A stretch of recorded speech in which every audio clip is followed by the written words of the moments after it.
20th of 2022.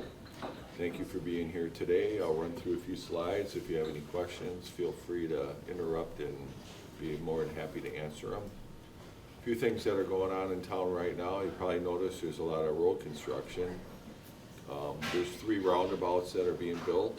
This one here is the one that is up by Stoughton Lumber. They're in the process of prepping that one, so that'll go past the quick trip over to Stoughton Lumber, and that intersection has been one that's been concerning for many years, so we're happy that the Department of Transportation is working on that one. The second one, this one here is over by Highway 51 and 138 where the stoplight was. The stoplights will be removed and the roundabout will be in. And then the third one is the one at Whole Avenue in Silverado. The roundabouts are anticipated to be completed in October, so we're looking forward to that. Some of the other road projects will be starting up soon as well. Milwaukee Street is probably one of the main roads that are going to be done this year, as well as some work on Roby Road and down on Academy Street. Academy Street is probably the most complicated project. It involves utilities and stormwater as well as the roads, but much needed, so we're anxious to get those projects started and completed. 51 West development update. You probably have noticed out there that they've been putting in some of the infrastructure to serve that development, especially on the east side over here. They've been moving dirt for quite a while. Now they're at a point where they've closed on the property on the apartments. They've worked through all the agreements with the city, so they're able to start putting in some of the pipe that will service the apartments and duplexes that are down here in orange, and then begin to do the construction of the roads. So that project will continue out through this year, and then into next year we're hoping the apartments will be completed by about this time next year.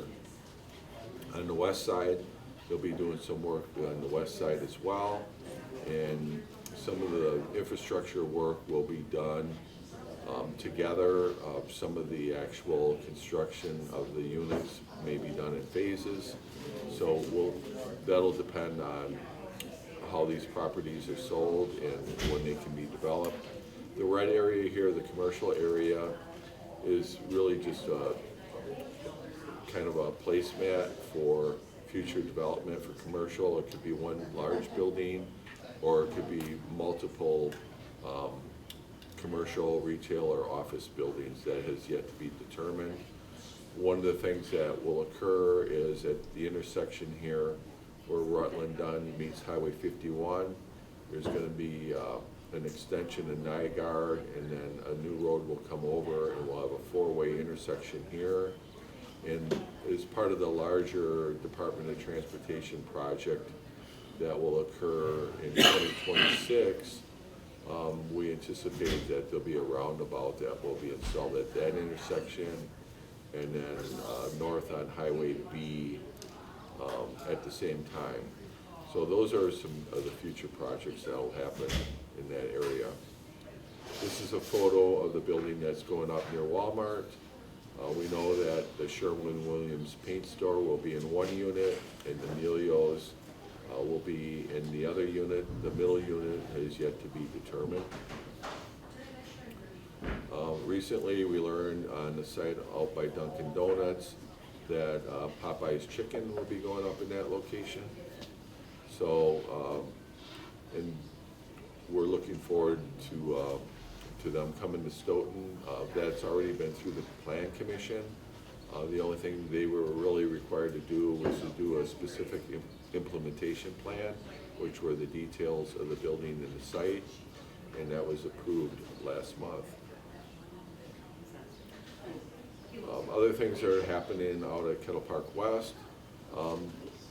There's about 28 lots here in the northern area that were sold to Lennar, which is the largest home builder in the United States. To this point, they haven't pulled out any permits to build yet. but we anticipate that will be coming in the future. There is also discussion about these smaller lots. We call them alley lots because there's an alley that goes down between them that basically is a private road, and the garages for these homes face the road. They're similar to what you might see in other communities that Veridian has built. And Lennar is in the process of purchasing these lots. I believe they had a closing date set up today, so we'll see if those lots close. And we anticipate that they'll be starting those sooner than later, and we can get some homes going up in that area. And there's also talk about potentially this phase 3. They would like to extend these roads into phase 3 at some point and get this all platted out and ready for future development.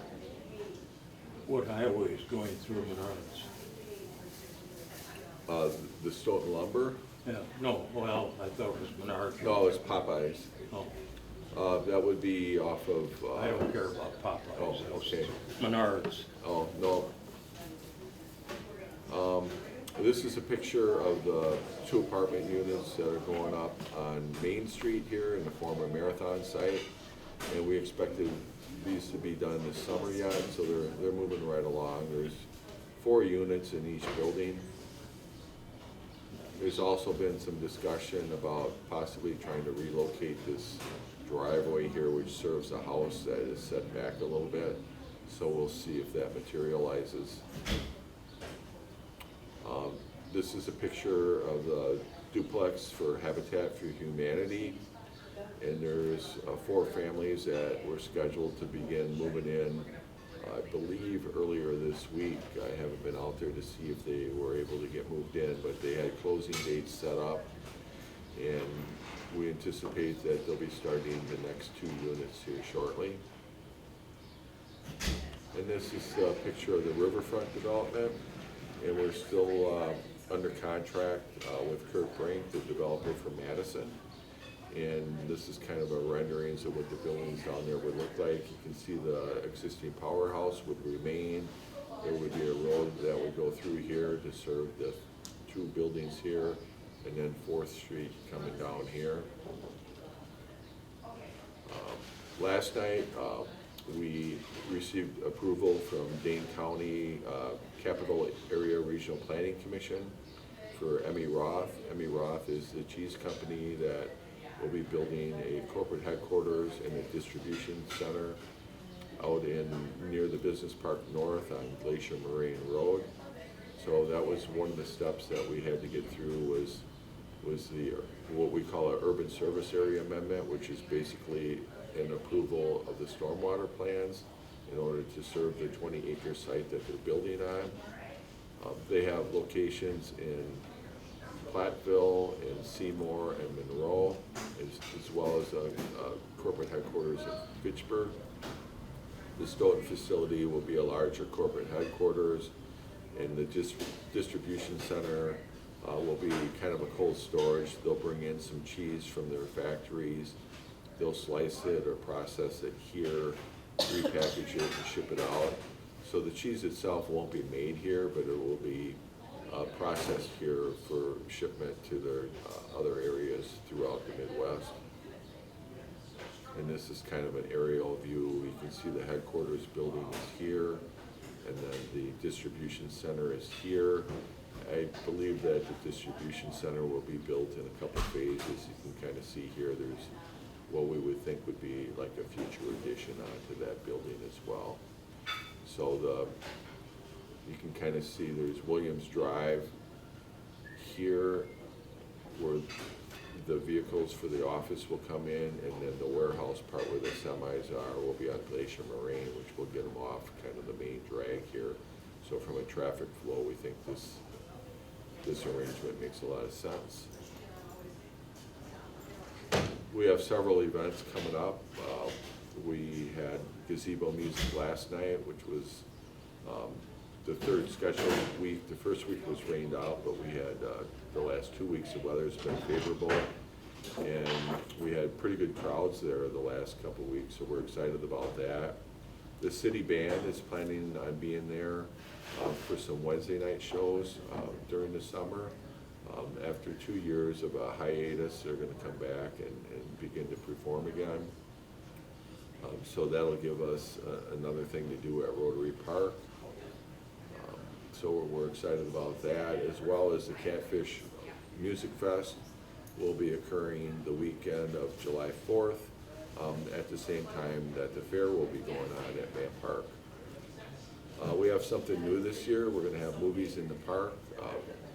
In the budget this year, we purchased a inflatable movie screen and a projector camera. And right now they have 6 movies set up every 2 weeks on a Friday night beginning July 15th. And this would be at Nordic Ridge Park.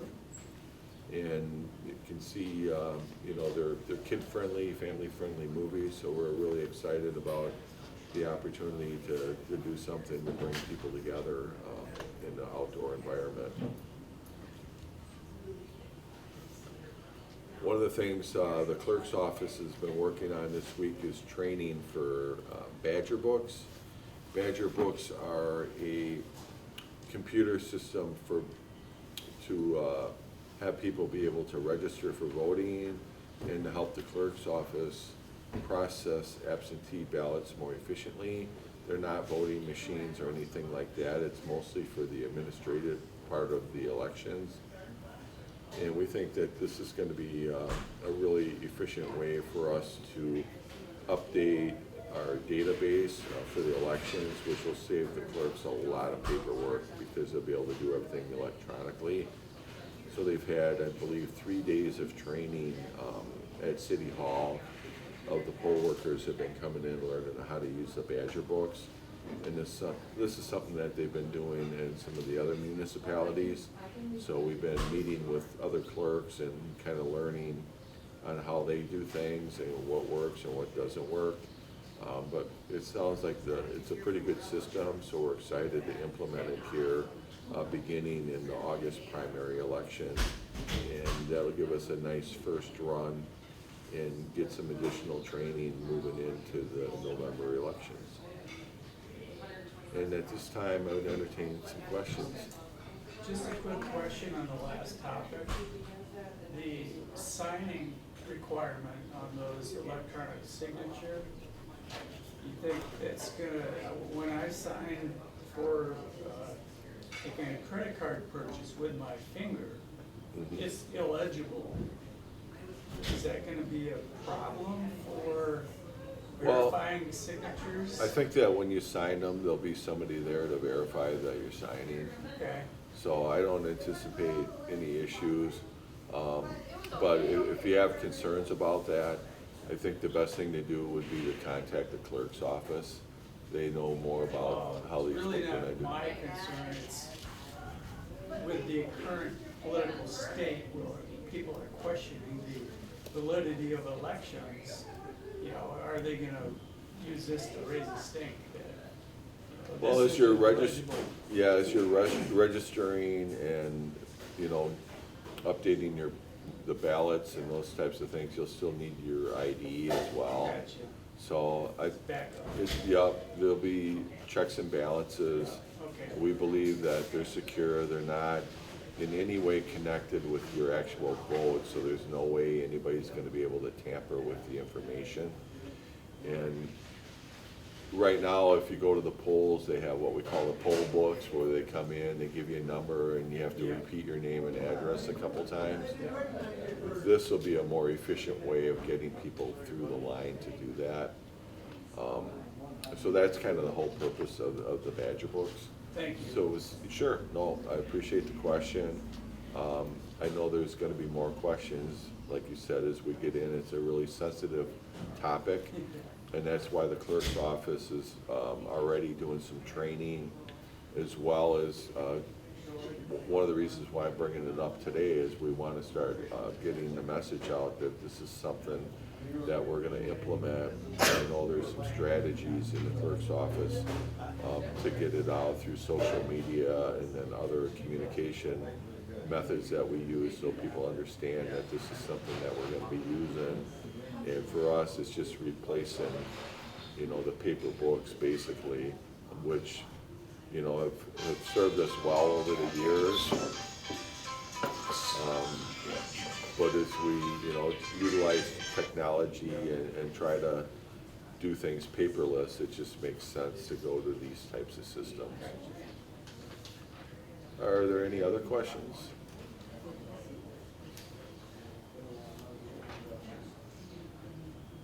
The land off Walker Road and Taylor Lane, that's, is that city owned? It's behind the electrical? Or Yeah, is that let's on see if I Kirk? have a slide of that one in here. That would be this land here. So this is a map of what we would formerly call the Tigan Farm, Yeah, is what it's most known as. That land was purchased by Rob Hostrauser a couple years ago.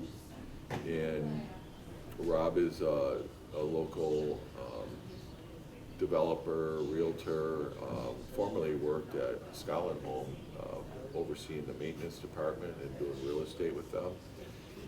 Rob purchased that land. He had already had some land on Isham Street where he's putting up 6 duplexes.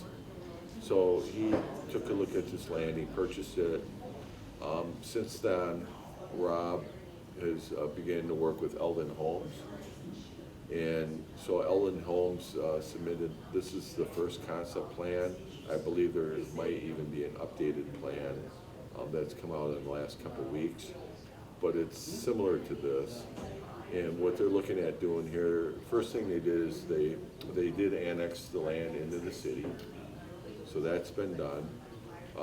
Recently, they submitted an urban service area amendment application. So that's something that the city submits to the Capital Area Regional Planning Commission on behalf of the developers, similar to what was approved last night with Hemi Roth.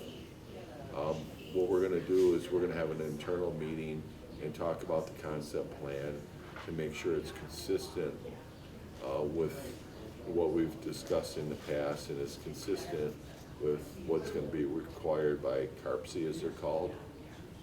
Before we submit the application to CARPC, we wanna make sure we have all the questions vetted out. Typically, that's a 2-step process with them. They schedule a public hearing. The developers, working with their engineers and consultants and us, do a presentation. They do a staff review to make sure that the design, especially for the flooding, is consistent with the new standards, which are 200-year floods, and that the whole plan makes sense from an environmental standpoint for water. And then at the following meeting, then they typically, the board, the Capital Area Regional Planning Commission itself would review the recommendation from their staff, and then hopefully would approve the plan. In the concept plan, you can see here on this particular one, there's about 75 single-family homes in yellow, and then there's 23 duplexes in orange. Those numbers may fluctuate as we get closer to getting this finally approved. And they're required to dedicate about 5 acres of parkland.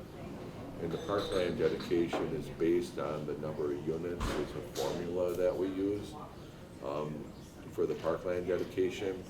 There is an option where the city could accept money instead of the parkland, but we've been consistently asking for the parkland because we want to have a development that has features and qualities so the people that live there have something to do.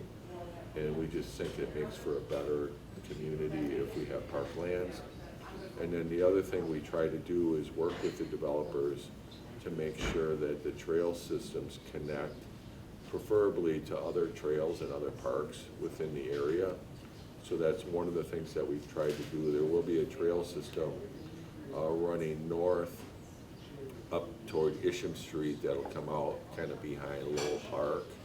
So we work with the developers to make sure that all the present and future trails lead to somewhere where they can be connected. And then we try to utilize some of the features that are there, the natural features, like the wetlands is a natural feature that we think will be give the park more character. We try to preserve as many of the trees that we can in the area to make it, the parkland have more character as well. And then they're required to put in the storm water ponds based on the formulas that basically the CARPC and the engineers agree upon in order to serve the site. So they're in the process of costing out what the infrastructure costs will be. And then based on that and what gets approved, will really determine how much these homes are listed for. The stormwater and the park requirements take up quite a bit of land, and they're quite expensive for these stormwater ponds. So that really is kind of driving the cost of these single-family homes. They're hoping to keep these homes somewhere around $350,000. If the market will bear that right now, we all know that the cost of materials and the cost of labor has gone up, as well as the cost of putting in these stormwater ponds. So we're hoping that these homes will be as affordable as they can be. But this will be, well, it already is annexed and will be part of the future growth in the city. Another question? Yeah. Yep. Can you give us an update on the Stoughton Trailers headquarters and on the Whitewater Park? Sure. So Stoughton Trailers, they purchased 180 acres of land that's on the corner of Highway B, and it goes all the way to the back of Sand Hill School. At this point, what we know is that they want to build a new headquarters somewhere on that land. I don't know exactly where yet. And then they're contemplating what else they would like to do. I think one of the things they would like to do is to create some amenities that would help attract people to come and live and work and go to Stoughton schools. We're not exactly sure what that looks like at this point. We'll be having some meetings with them in the near future to talk about what their vision would be out there, and how that aligns with what we have in the city's comprehensive plan. So we're excited that they're committed to building their new headquarters in Stoughton, and we're also interested to see kind of what their vision is and how we can work together to make that happen. Has that land been purchased already? The land has been purchased, but I don't think they've actually closed on it yet. Typically, when you buy land, this would be another example. When you put an offer in on the land, there's a lot of contingencies. The contingency may be subject to, in this particular one, it was annexation. The Stoughton Trailers land is already annexed. It was annexed back in the day when they were talking to Walmart about building out there, so that's already been annexed. There's actually already a detailed neighborhood plan for out there that would probably have to be either amended or redone in order to suit whatever it is that Stoughton Trailers wants to do. So a lot of times these offers are contingent on these annexations or the stormwater, the urban service area amendment plan, or the detailed neighborhood plan, or the zoning, or anything else that the city would need to be approved. They'd like to have all that stuff approved before they close on the property, because once they close on the property, if they can't get it approved, they really don't have any options on what they can do with it. So they like to go through and get all these contingencies approved, and then at that point, then they typically close on the land sale. Would there be enough room in that area there for like a tech business development?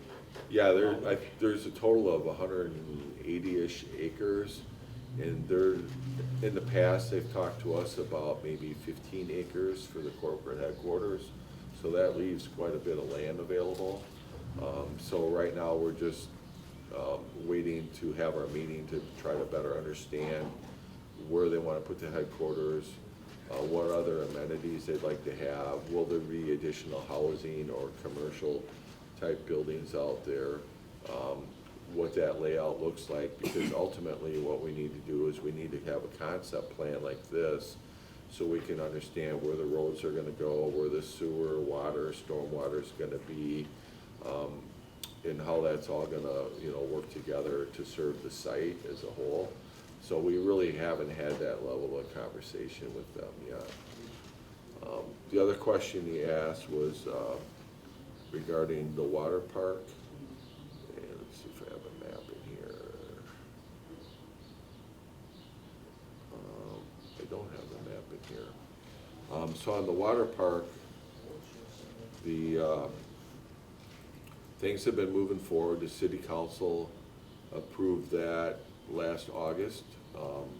They approved the final design. And there's really 3 separate projects that are occurring down on the riverfront. There's the Brink project, which I showed you earlier. So that's the redevelopment area where the industrial buildings were. There is the Park master plan, and then there's the water park.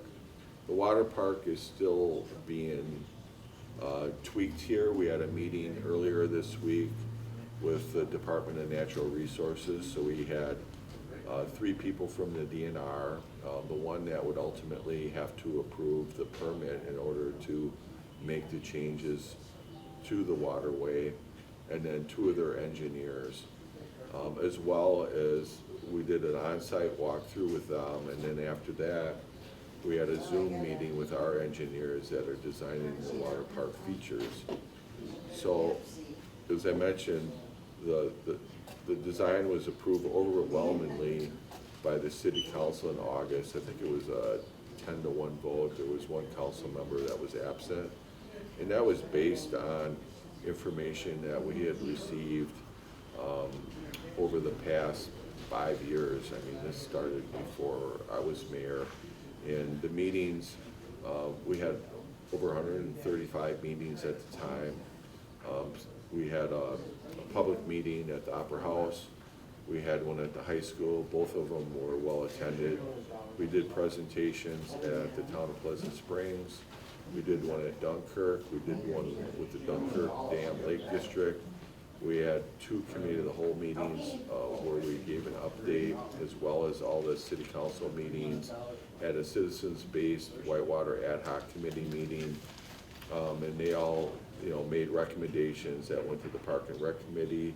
Ultimately, the city council approved them. And we had wildlife experts come in, we had water experts come in, we had economic development people come in. We had EMS and fire chief from other communities that have these parks, as well as residents from other areas zoom in on our calls to really better understand kind of the pros and cons of moving these projects forward. And based on all that information, there was a strong consensus that this would be a good project for the city of Stoughton. We've been trying to address the concerns that people have about potential drop in water levels, and some of the other issues that were brought forward to us as part of the process, and we continue to do that. So an example of that is one of the recent things that our engineers have come up with, and it's subject to DNR approval, is where the dam is currently, we want to put in it's a surf wave feature, which is really popular in a couple of other states where they have these parks. So basically people, they can surf on it, and usually they wipe out, and the next guy gets in and they go and they wipe out, and it's just a continuous flow of people throughout mostly the afternoons when it's warmer and people get off of work. And one of the things our engineers did is they went back 5 years and they looked at the high and low water flows for the last 5 years. So when they're designing the park, they can kind of find that sweet spot on how to design it, where based on the water flow, we can maximize the amount of time the park can be used, whether there's a lot of rain or there's little rain. So an example, we found in 2017, the water flow level was perfect where we could use the surf wave and then these lower ponds, which will be mostly for beginners. Basically every day out of from April until September, the water flow levels were perfect for that. We had other years like 2018 where we had the flooding, where the water level would be so high and so fast, we would not be able to utilize the surf wave. It would just be too much water coming and it wouldn't be safe. So when it gets like that, we would actually shut that feature down. But you would still be able to use the ponds. And then there's other years where, you know, you had some high flows and you had some low flows. Like last year was a year we had the drought.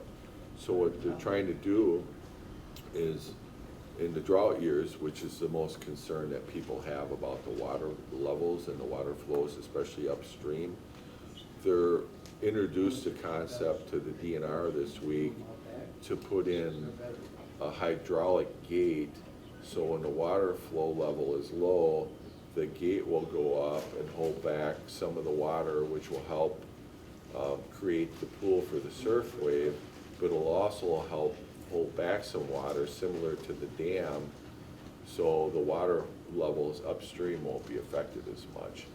And the DNR seem to be receptive to that concept, so we're hoping that that's something that will ultimately be part of the plan, because it'll help the water flow upstream, it'll help have more usage of the surf wave when the water flow levels are low like they were last year, and ultimately, you know, give people more options. And at the same time, people will still be able to use the beginner wave when there is a flow that's just not enough to use the surf wave. So looking at the data, we know that some of the features will be available all the time regardless of the water flow. It would never get down to where there's no flow at all. We continue to have conversations with the DNR. Ultimately, there'll be another meeting. We've had one with the Army Corps of Engineers.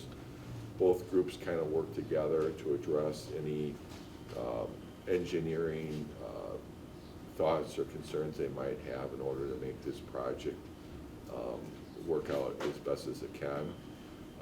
They've been doing some work down on the river on the redevelopment bank, which is over here. They put in the bridge abutment. The bridge itself is scheduled to be put in July. They've been doing some riverbank work here. And this is all work that was part of a grant. And one of the things about the grant is the grant was really for the redevelopment part, but the bridge serves all three of the initiatives I mentioned. It serves the riverfront, it serves the water park, and it serves the Man Park master plan. So when we're writing these grants, even if it's for the riverfront development, the fact that we're doing the water park project actually helps the grants score higher, and it gives us a better opportunity to receive money for these other initiatives that are going on down there. So having the three initiatives going on actually is beneficial to all of them when we're writing grants. So they're doing riverbank work here. There's some flat rocks they've installed down there. That'll be a good area to fish. We discovered that once we put them in, we think it might be a good idea to put some steps going down there for people that want to get closer to the water to fish. Put some steps in there to make it safer. And then they also began to put some of the stormwater work in there to serve the redevelopment area. We wanted to get the stormwater work done now before they start doing the redevelopment area, because we don't want them basically to have to dig it up twice. So as an efficiency, we went ahead and put those areas in while they were doing the stormwater. There is still some contamination stuff that we're working through where the public works garage was. and we're expected to have the gentleman from True North, who is working with us on a contamination report that we have to submit to the DNR. He's scheduled to be at the council 2 weeks from Tuesday, so that was like the 26th maybe, I think the date of that council date is. So at that point, we should get an update where we're at and hopefully learn more about when we can actually start working on that redevelopment part of the project here. But that's kind of an update on the water park. Things are continuing to go well. We believe that probably next fall is when we would really start doing some things to the dam area itself. One of the things we have to make sure is that while we're doing the construction, the water will be diverted through the powerhouse, and we have to make sure that structurally the powerhouse will be able to handle that additional water that'll go through there while they're doing the dam reconstruction. What's the projected opening? I would say realistically, probably sometime in 2024. If they start doing the work next fall, I don't know if it'll be done in time to be able to use the park or not. I guess we'll see. A lot of that will depend on when we get the Army Corps and the DNR to sign off on the permitting, and then when we get the bids out and how favorable or non-favorable the bids come back, and then how long the actual construction will take. I'm thinking realistically 2024. There might be an opportunity late next year, but I guess it's too early to tell. It's moving. Yeah, it's moving along. Good. Any other questions? All right, do you have any over here? So Mike Engelberger's joined us. Mike is our new county board supervisor. If you have any county questions, Mike is here. He can help you answer any of them. Anything at the county level? No? There's a lot going on at the county. I don't know if you want to cover any of it. It's a very vast organization. I mean, it covers a lot of things. Look at their website sometime, and they've got the sheriff department, the zoo, the Lion Energy Center, the health and human needs for the county. There's just a lot involved at the county level, and I'm one of 37 supervisors, so it's a large board. And as far as in Stoughton area, what I cover, the 35th district, is all of the city of Stoughton, which Tim covers, and plus a little bit of Dunkirk, south of town, and a little bit of Pleasant Springs, north of town. In the redistricting this year, they expanded the district a little bit and changed some of the boundaries, so it covers a little more than it used to. But the county does a lot of different things, and we try to coordinate with communities, local communities, and I myself try to deal with the townships and the school board, and try to coordinate everything, and so everybody's on the same page. So The county has always been very supportive of the senior center. A lot of the resources that we use here are county resources, so we certainly appreciate that. The needs are constantly growing in all the communities, so as a local government, I can appreciate the additional pressures that are put on the county for resources, but they've been good to us here. The other thing that's going on at the senior center, you might have heard, is we're going to be expanding into the annex out there. And Cindy's been doing quite a bit of fundraising, and she's been having some great success. So we anticipate, some work to begin on that. We still have some tenants over there that can stay until the end of the year. So the goal is to have the money raised by the end of the year and by the first of the year or sooner. we can begin doing the renovation over there and for the expansion. So we're really excited for the future of the senior center. We did the parking lot here earlier in the year, so the parking lot's in good shape. The underground parking's been sealed up and ready to go. So been doing quite a bit of work on the rooftop the last couple of years, you know, getting all the units going. So I think the senior center is going to be in good shape for many years to come. And the staffing down here has been amazing. They've been through a lot, especially with COVID. It's really been challenging, but they've somehow figured out a way to still be able to provide services. The volunteers keep showing up down here to do Meals on Wheels and provide coverage in key areas of the operations here. So things are really going well here.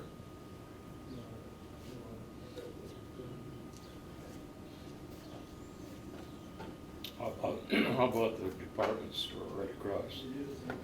Or anything going on with that? Not that I've heard. I mean, there's just a couple things in there, I know. Yeah, I mean, one of the things we've been doing is I've been working with our one of our consultants. We haven't been in that particular building, but we've been in probably a dozen of the other buildings, and we're in the process of writing a grant for one of the businesses. We're hoping that we could write a grant and split it up between multiple businesses. But the grant that we're applying for this year doesn't allow you to do that. We're hoping they'll change that for next year. But what we're trying to do is write a grant for up to $250,000 for one of the businesses that want to do a renovation. And really, one of the goals is just to be able to have some of the downtown buildings that have underutilized space, whether it's retail or potentially residential space, to help bridge the gap for the cost to fix it up versus the revenue that can be generated through rent. There's been a gap in a lot of these buildings here, which just hasn't made it cost effective to do the remodeling that needs to be done.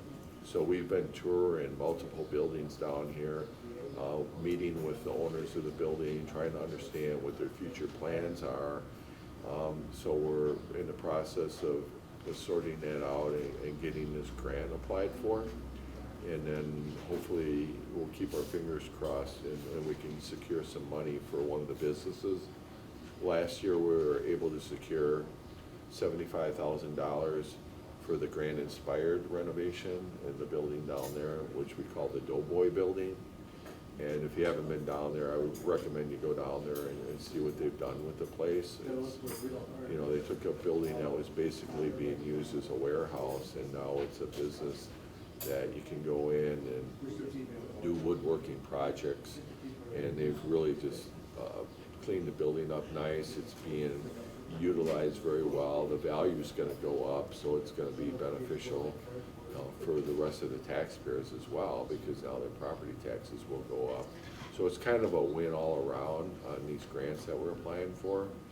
And then we've also are in the process, by next week, we'll be applying for a $5 million, well, it's a $5 million grant. We're going to apply for about $375,000.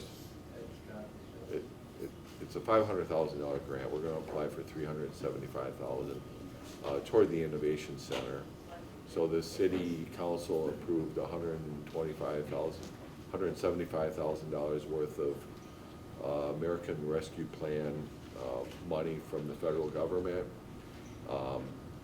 Stoughton Wallene Foundation, Stoughton Trailers, the Wallene Foundation had donated some money in the past toward the project. We're hoping to get other foundations on board as well, so we can keep the Innovation Center concept moving forward. If we're able to secure the grant, we'll be in a position to possibly hire a director and start some programming and look at building options.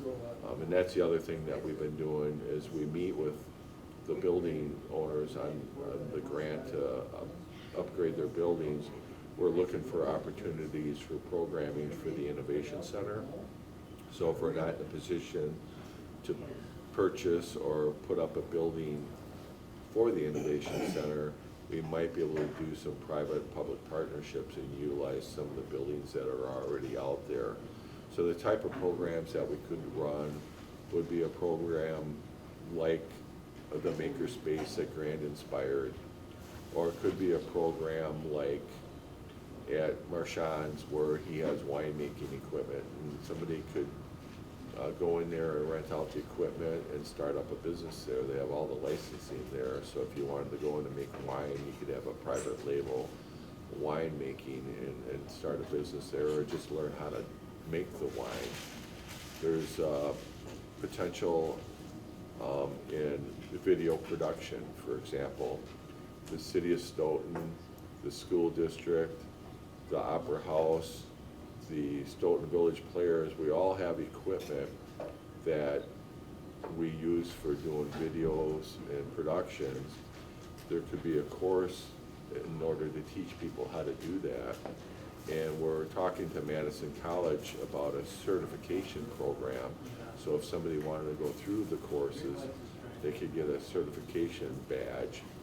And if they were to apply for a job somewhere and they say, well, I've been certified to run this particular equipment through Madison College and the Stoughton Innovation Center, it could help them secure employment. So those are the types of things that we're hoping to do in the Innovation Center. And really, you know, the sky's the limit on the type of programming that we would have. At some point, we'll have to narrow down our scope and figure out, you know, what the priorities will be and, you know, what makes sense and where the demand will be. It could be in biotech, it could be in food service, you know, it could be in environmental, it could be almost anything that we want it to be. So it'd be similar to what they do at the Fab Lab in some sense, but it would be a much bigger operation. And it wouldn't be just limited to students. It could be something that all community members or entrepreneurs could utilize as well. So those are some of the other things that we kind of work on in our free time.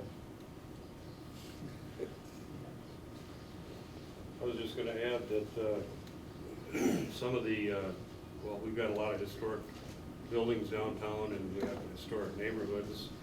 And a lot of the building owners and property owners can take advantage of historic preservation funds that are available through the state and even local here.